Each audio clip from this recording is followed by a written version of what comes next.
गरुड़ पुराण के मुताबिक अगर आप ये 17 पाप करते हैं तो नरक में जाने से आपको कोई नहीं रोक सकता। नमस्कार दर्शकों, स्वागत है आपका हमारे YouTube चैनल आध्यात्मिक ज्ञान में।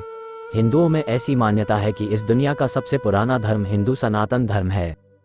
इसके अनुसार माना जाता है कि ब्रह्मा का कर्म है सृष्टि की रचना करना, भगवान विष्णु का कर्म है उसका संचालन करना और भगवान शिव का कर्म है विनाश करना। वैसे तो हिंदू धर्म में हर धार्मिक ग्रंथों की अपनी एक विशेष महत्ता है, मगर बात जब गरुड़ पुराण की आती है तो इसकी महत्ता और भी बढ़ जाती है। दरअसल गरुड़ पुराण हिंदू धर्म के प्रसिद्ध धार्मिक ग्रंथों में से एक है।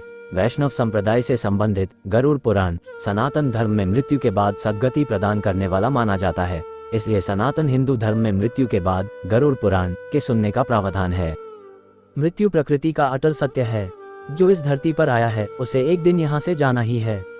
गरुड़ पुराण के अनुसार हमारे कर्मों का फल हमें हमारे जीवन में तो मिलता ही है, परंतु मरने के बाद भी कर्मों का अच्छा बुरा फल मिलता है। क्योंकि गरुड़ पुराण में स्वर्ग और नरक का वर्णन मिलता है, इसलिए कोई इंसान अगर ये 17 पाप करता है तो समझिए वो मरने के बाद सीधे नरक का रास्ता नापने वाला है। चलिए जानते हैं कि गरुड़ पुराण के मुताबिक वो कौन से ऐसे 17 पाप हैं जो इंसान को नरक की ओर ले जाते हैं।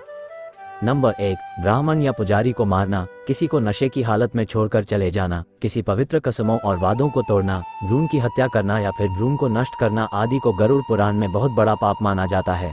अगर कोई इंसान ऐसा करता है तो निश्चित तौर पर उसे नरक में सजा पाने के लिए तैयार रहना होगा। नंबर 2, किसी महिला की हत्या करना, महिला को प्रताड़ित करना, मुकदर्शक की तरह आंखों के सामने किसी की इज्जत लुटते देखते रहना या फिर किसी गर्भवती महिला को मारना पीटना आदि आपको नरक में पहुंचाने के लिए काफी है। नंबर 3, किसी के विश्वास को धोखा देना और किसी की हत्या करने के लिए हथियार के रूप में जहर का इस्तेमाल करना भी घोर पाप है और इसका रास्ता सीधे नरक की ओर जाता है। नंबर 4, पवित्र स्थलों को हेय दृष्टि से देखना, अच्छे लोगों को धोखा देना, साथ ही उसकी बेइज्जती करना और गाली देना या फिर किसी धर्म, पुराण, वेद या फिर मीमांसा का अपमान करना आदि भी नरक में जाने के ही संकेत होते हैं। नंबर 5, जो असहाय और जरूरतमंद की मदद नहीं करता और कमजोर को सजा देता है, सताता है, वो सीधे नरक में जाता है। नंबर 6, किसी जरूरतमंद को जानबूझकर भोजन और पानी न देना और अपने दरवाजे पर आए मेहमान को बिना भोजन पानी के वापस कर देना भी बहुत बड़ा पाप माना गया है। नंबर 7, जो किसी की मदद करने के बजाय उससे कुछ छीनता है, जो अपनी भलाई के लिए दूसरे का जीविकोपार्जन छीन लेता है या फिर किसी धार्मिक फैसले को गलत ठहराता है, वो मरने के बाद सीधा नरक की ओर ही जाता है। नंबर 8, जो शराब और मांस की बिक्री में शामिल होता है या फिर जो महिला या पुरुष अपने जीवन साथी के अलावा किसी और के साथ रहता है, उसे गरुड़ पुराण के अनुसार नरक की प्राप्ति होती है। नंबर 9, अपनी संतुष्टि के लिए जानवरों की हत्या करना सबसे बड़ा पाप है, ऐसा करने वाला सीधे नरक में जाता है। नंबर 10, किसी राजा या विद्वान की पत्नी पर बुरी नजर रखना या फिर किसी जवान लड़की के ज्ञान और इच्छा का अनादर करना और उसे गाली देना, किसी निर्दोष की निंदा करना आदि भी नरक का प्रतिनिधित्व करता है। नंबर 11, झूठी गवाही देना, किसी निर्दोष को फंसाने के लिए अपनी सच्चाई का प्रदर्शन करना आदि बुराई के हाथों में सत्य बेचने के समान होता है। नंबर 12, हरे भरे वन, जंगल, फसल और पेड़ पौधों को काटना और प्रकृति के नए जन्म का विनाश करना गरुड़ पुराण में पाप की श्रेणी में आता है।